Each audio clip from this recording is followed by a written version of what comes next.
Bem-vindos a mais um programa Autarquia em Sua Casa. Desta vez estamos no Concelho de Felgueiras, na freguesia de Idães, e estamos à conversa com o Sr. Presidente, o Sr. Augusto Faria. Sr. Presidente, muito bom dia. Muito bom dia. E desde já o nosso muito obrigado por nos receber nesta sua casa. Obrigado eu por virem à minha freguesia, porque eu entendo que com pequenas situações como esta se leva longe e conhecer precisamente a realidade dos concelhos mais do interior. Sr. Presidente, sem ser considerado uma troca de galhardetes, eu vou-lhe agradecer uma vez mais, principalmente pelas suas palavras. Nós achamos exatamente isso, esse é o propósito deste programa, por isso é que nós preferimos chamar a isto uma conversa do que uma entrevista. Portanto, para iniciarmos esta nossa conversa, eu pediria que descrevesse um pouco a sua freguesia.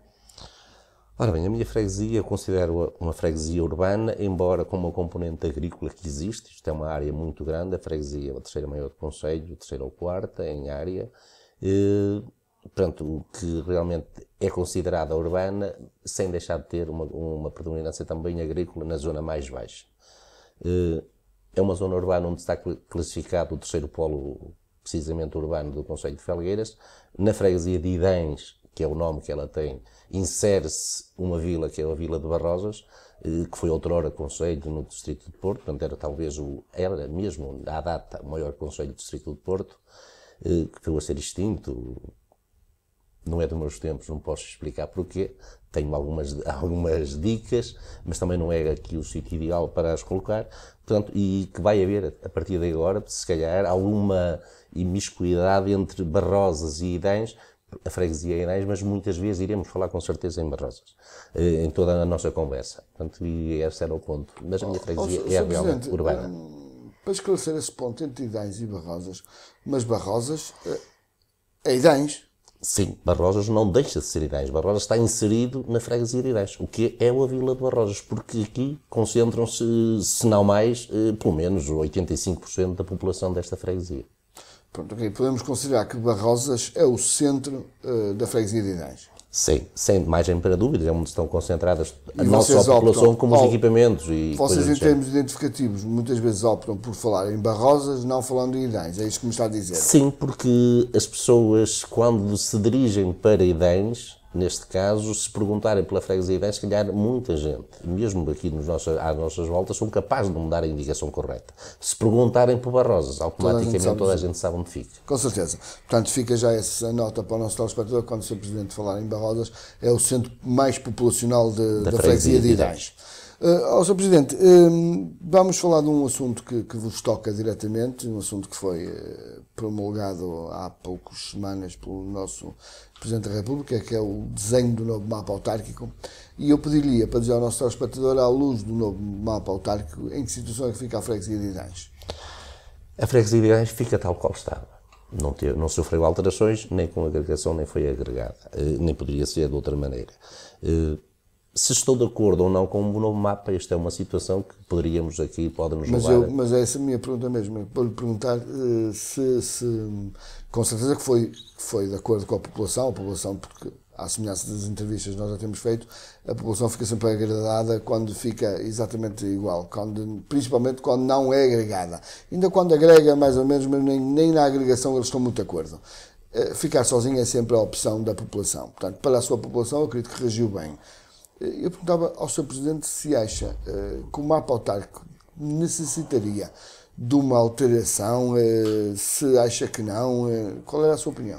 Eu vou-lhe ser sincero, portanto, eu acompanhei este processo desde a saída do Livro Verde, eu e os meus colegas da Junta. Eu não vou dizer que se calhar um reajustamento não pudesse vir a ser útil. É lógico que é muito complicado chegar a algumas freguesias e dizer vocês vão terminar. É chato.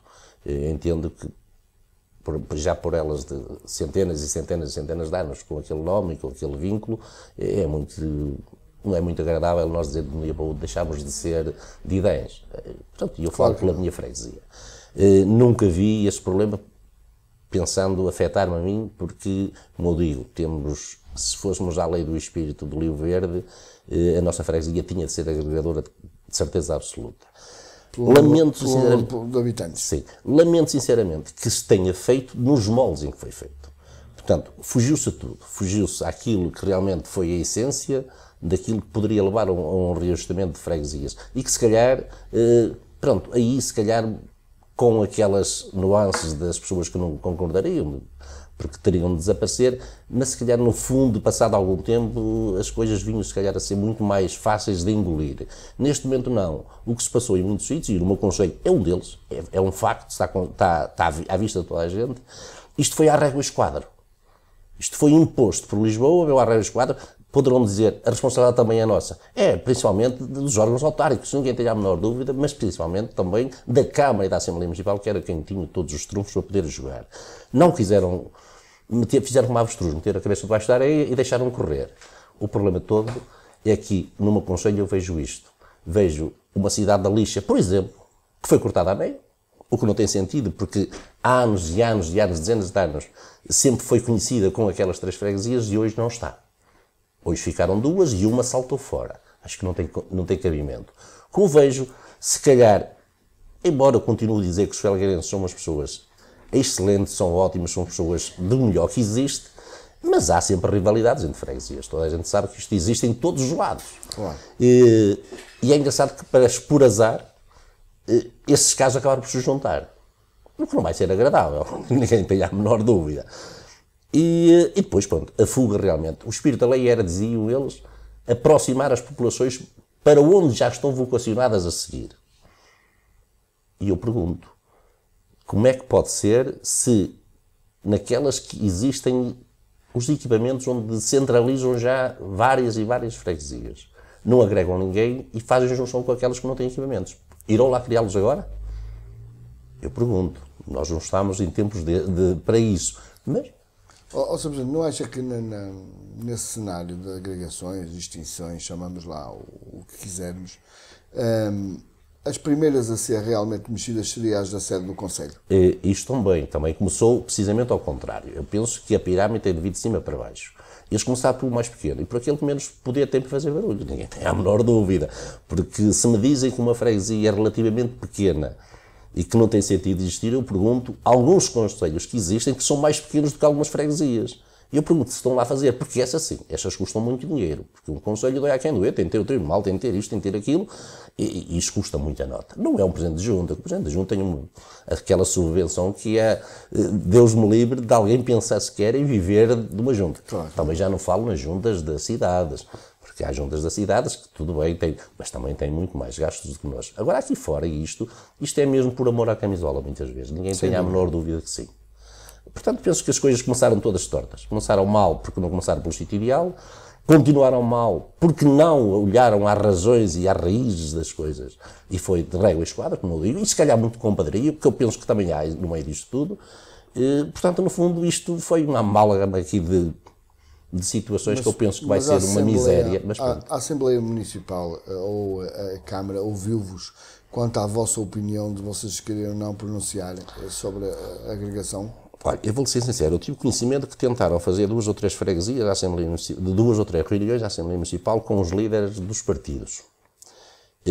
Por aquilo que eu tenho de conhecimento, foram reuniões que duraram 5 minutos e vieram embora. Conosco, juntas de freguesia, também houve 1 ou 2 tentativas que, no fundo, não foi... Porque isto é assim, chamarem lá juntas da freguesia, que toda a gente sabe que cada um defende o seu quinhão, e não terem uma proposta, uma Assembleia ou uma Câmara, que não tenham uma proposta para pôr em cima da Câmara, que eles têm todos os instrumentos e têm tudo para estudarem muito melhor do que connosco, e dizer assim, opá, nós defendíamos a ter de ser que fosse assim. Situação. Agora, não trazem nada e pôr-nos a nós a decidir. É lógico que ninguém quer ser agregado, portanto, não havia hipótese nenhuma. Portanto, era lavar apenas e só roupa suja para virmos embora da mesma maneira que entramos. E foi o que aconteceu. Nada se fez e nada foi mandado para Lisboa. E Felgueiras acaba por ficar a perder. Perdemos todos. Claro. Não há dúvida nenhuma. Sr. Presidente, socialmente a sua freguesia é que tipo de freguesia? Freguesia rica, pobre, remediada? Como é que a classificaria numa escala social? Eu penso que hoje em dia não há freguesias ricas porque isto também é que isto está tudo mal. Eu continuo a dizer que a minha freguesia é razoável. Tem muita indústria, tem bastante comércio. Penso que nesse aspecto nós estaremos num plano de médio alto. Eu, graças a Deus, eu quase que podia dizer que hoje, com o flagelo que existe em Portugal do desemprego, eu digo que em Parrosas se calhar não há desemprego. Ou há, mas não é aos níveis que se fala. Em Felgueiras. Em Felgueiras, eu penso que Felgueiras... É dos melhores concelhos a nível nacional. E a minha freguesia, graças a Deus, tem muita indústria de calçado, portanto, por terminar aqui isso... Que agora está bem e recomenda-se. Está muito bem, portanto, isso é bom para todos os aspectos. Há investimento, há criação de emprego, tudo isto ajuda. Claro. Portanto, nesse aspecto está bom. E em termos de segurança? Eu costumo dizer que a minha freguesia é o mais pacata do concelho. Houve uma altura... Mas costuma dizer ou é? E para mim é, não tenho dúvidas nenhumas. E eu tive uma altura em que nós defendíamos muito, isto no tempo já de um governo PS, que apostámos muito na tentativa de trazer para aqui um posto de GNR. E fiquei admirado quando, pelos comandos à volta da GNR, me deram a relação dos problemas em tribunal ou denúncias em GNR sobre problemas que pudessem acontecer na freguesia. A minha freguesia era considerada do concelho de nível mais, de índice mais baixo. É lógico que se calhar nem tudo lá chegava. Se calhar nem tudo. Mas se não chegava lá também porque a coisa não era muito grave, não há dúvida nenhuma. Aquilo morreu. Não vou dizer que hoje não seja pior do que há 10 anos atrás. Se calhar é, não pelas pessoas de cá, porque essas continuo a dizer, são pessoas pacatas, são excelentes, só que nós temos uma população flutuante, que fruto da muita indústria existente e dessas coisas todas, que por aqui gravita também. E muitas vezes acontecem algumas escaramuças, já tem acontecido aqui algumas situações que eu há 10 anos atrás não via. Mas nada do outro mundo. Continuo a dizer que não temos muita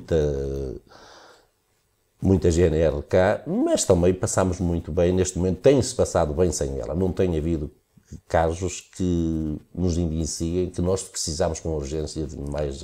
Aquele chamado crime público contra as sarjetas, etc. A vossa freguesia não tem sido afetada? Por acaso, em Barrosas, graças a Deus, não temos tido muito. E, infelizmente, vemos isto em muitos sítios. Vemos constantemente sarjetas que podem pôr em perigo, inclusive, portanto, a pessoa, e isto é muito chato, porque vai um automóvel, uma pessoa pode cair numa sarjeta a partir de uma perna. Graças a Deus, eu aqui, não vou dizer que não desapareceu nenhuma, desapareceram algumas, eu vou dizer que se calhar desapareceram uma meia dúzia delas, mas que não é nada, não há dúvida nenhuma. Nesse aspecto, não... Está tudo bem. Eu já ia pagar na Barrosas e Bagidães. Está bem e recomenda-se, então? Nesse aspecto, sim. Sim, senhora. Sr. Presidente, a nível social, nós sabemos que Portugal tem uma população cada vez mais envelhecida. Penso que aqui a freguesia de Idães não fugirá a essa regra. Ou não? Por acaso, até é uma freguesia bastante jovem. Penso que a nossa freguesia, se calhar, será das que tem uma população mais jovem do que muitas outras do nosso concelho, mas também temos os idosos. Também temos o privilégio de, por acaso, termos nesta área uma instituição cá, vocacionada precisamente com essas valências e que tem dado um apoio fantástico nisto. Quando não fala só nós. Na segurança, fala centro de dia ou lar? Tudo, desde lar, centro de dia, apoio domiciliários, temos todas as componentes. Inclusive agora estamos a alargar, estamos a fazer a construção de um novo lar já. Nós tínhamos um mini lar com 19 camas, portanto para as necessidades que tivéssemos. Neste momento estamos a construir um de 33, também na ativa, portanto que é a instituição em causa. Não só para a nossa freguesia, como para a volta dela. Portanto, aquelas freguesias que gravitam aqui à nossa volta, penso que ela que dá razoavelmente bem, tenta resolver problemas e que resolve razoavelmente. Então acha que a nível de apoios sociais que vocês também estão bem servidos? Sim, se calhar posso dizer que somos uma das boas freguesias do concelho nessa área. Tem ideia quantas pessoas ou famílias usufruem, por exemplo, do apoio domiciliário?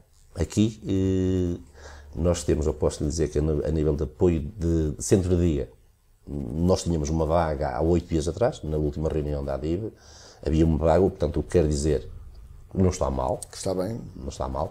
De apoio domiciliário, eu não vou dizer que esteja esgotada a capacidade, mas eu penso que as famílias que nós entendemos e que nós vemos que na realidade necessitam, estão a ser apoiadas. Na nossa freguesia estão. Aparece-nos às vezes, há um caso aqui ou acolá de freguesias aqui à volta, mas que já ficam bastante distantes e que muitas vezes o estofo da instituição pode não dar para lá chegarmos. Também é um facto, embora a gente já faça muitas freguesias, nós damos apoio aqui, se calhar, a 8 ou 9 ou 10 freguesias aqui à volta. E às vezes a capacidade não chega, também é verdade.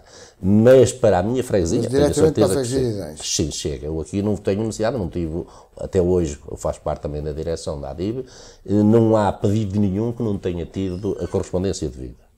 Portanto, por aí, penso que estaremos mais ou menos claro. bem. Sr. Presidente, vamos, para fechar esta primeira parte, vamos falar de um assunto que não tem diretamente a ver com a sua freguesia, ela tem a ver com as freguesias e com Portugal inteiro, que é a crise que Portugal neste momento a atravessar, vítima um pouco desta Europa. E eu perguntaria, eu costumo dizer que a minha pergunta que é simples, a resposta é difícil.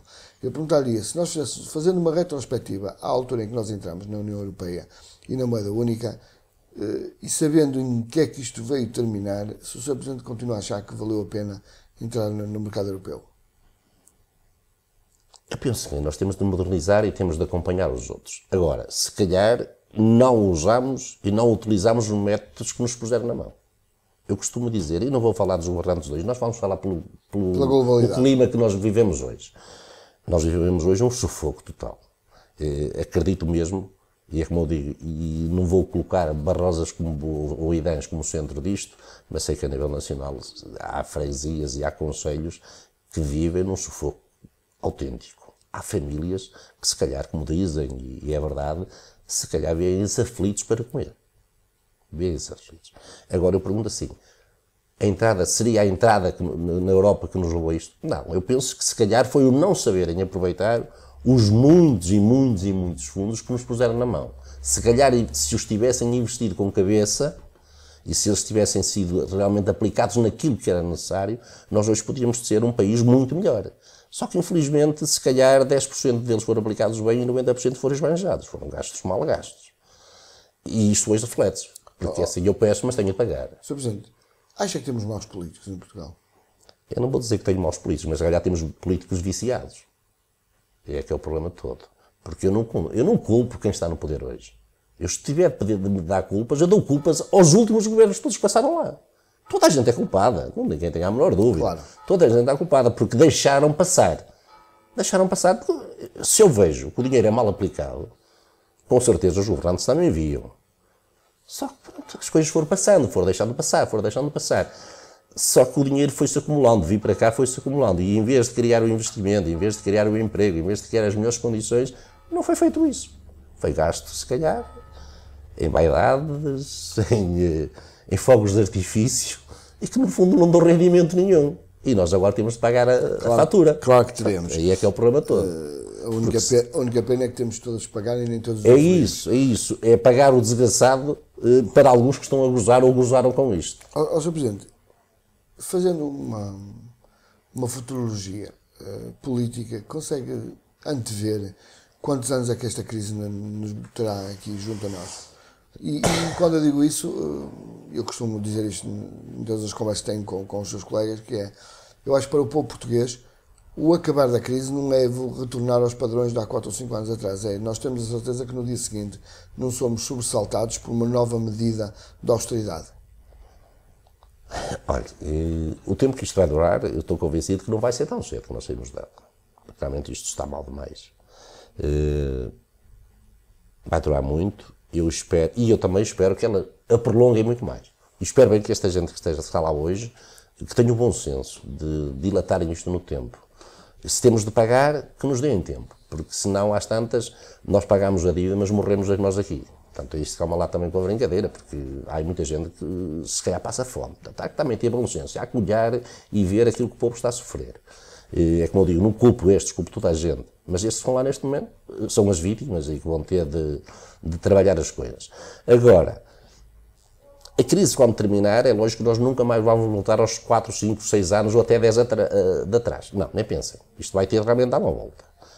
Se calhar, eu também, como eu digo, se calhar acabar com aqueles compadrios e os afilhadinhos lá de dentro, e eu quando digo isto, digo a nível alto. A nível alto. Porque é aí que as coisas começaram todas. Ninguém tem a menor dúvida. Eu não gosto de entrar em coisas que não defendo, não entendo muito, mas vou ouvindo, gosto de ouvir. E vi, inclusive, numa concorrente vossa, um dia destes, uma brincadeira, essa célebre brincadeira do BPN, que eu digo-lhe uma coisa, é vergonhoso demais. É vergonhoso demais. E eu pergunto, o que é que aconteceu a esta gente? Zero. Para já continua toda a gente a brincar. E eu pergunto se recebemos algum. Para já ainda não veio nenhum. Dizem que poderá ser recuperado. Mas para já não se recuperou e quem já está a pagar a fatura somos nós todos. Sr. Presidente, sem entrarmos nesse campo, porque acho que levaria-nos a uma outra conversa que não é o propósito desta conversa, mas já que tocou nesse assunto, explique-me, o Sr. Presidente já por 2 ou 3 vezes que disse que não é culpa deste governo, não é culpa deste governo. Eu também concordo com o senhor. Claro que isto é um acumular de situações desde a entrada da CE, da entrada da União Europeia até agora. Agora, o senhor tocou num assunto que no fundo, eu não posso deixar de o abordar em relação a este governo, culpabilizando este governo, porque há uma velha máxima que diz assim: a mulher de César não basta ser séria, tem que parecer séria. Então, como é que se explica este governo, e agora já estamos a falar neste governo, ter contratado uma das pessoas que fez parte de uma das grandes fraudes financeiras aqui em Portugal, que é realmente esse caso BPN? Que é que eu lhe disse antes. Pois, infelizmente os nossos políticos podem não ser tão maus, mas são viciados. Foi por Sr. Presidente que ter tocado não nesse sei se está a ver. que eu lhe estou a falar nisto. Esta gente não acha que aí é culpa deste governo? É culpa? É aquilo que eu lhe disse, os compadrios dos afilhados. Porque existem, não há dúvida. Para nós, portugueses, eu não engulo isso. Pedirem-nos sacrifícios e nós, em prol da boa imagem e bom nome de Portugal, fazê-los e depois ver pessoas que realmente enriqueceram ilicitamente e que nos prejudicaram e no final deram-nos emprego quando os portugueses não têm emprego. Mas é isso que eu digo. Aí está o compadrio que eu dizia e precisamente os afilhados. Estas influências é isso. Ninguém tem a menor dúvida. Agora, penso que aí eles estão completamente errados. Mas também só estou a afundar com isso. Porque penso que o mais baixinho do nosso povo vê isto. Eles não querem olhar para o que o povo está a voltar-se cá fora. E eu espero que nós não cheguemos a nenhuma guerra, que isto é que eu não queria de maneira nenhuma. Mas eles têm razão em revoltar-se. Eu não tenho físico sequer, até porque manco, para ir para as manifestações. Porque não, era um dos que ia, não tenho a menor dúvida. E não estou, se calhar, tão mal, embora esteja mal, porque infelizmente a conjuntura também me chega a mim, claro. Que se calhar como alguns que passam fome. Graças a Deus, neste momento, que eu não estou a passá-la. Mas uma coisa é certa, eu fazia e ia ao lado deles defender realmente o nosso país, porque no fundo somos nós que temos de o defender. E entendo que não são meia dúzia de cabeças pensantes também que têm a mania que têm razão de tudo. Não tenho. Agora, eu quando digo que não são estes governantes só, não, porque como vem muito, já vem do tempo, se calhar, até do nosso Presidente da República, também é culpado nisto. Claro. Ninguém tem a menor dúvida. Vem uma má distribuição. Ninguém tem a menor dúvida. Cá entrou. É lógico, não souberam distribuí-lo, não souberam aplicá-lo. Acho que ficou claro a sua posição em relação a este assunto. Vamos fazer uma pequena pausa, fechamos já para a segunda parte. Caro telespectador, não sai do seu lugar, estamos então na freguesia de Idães, Concelho de Felgueira, à conversa com o Sr. Presidente da Junta e voltamos já. Até já então.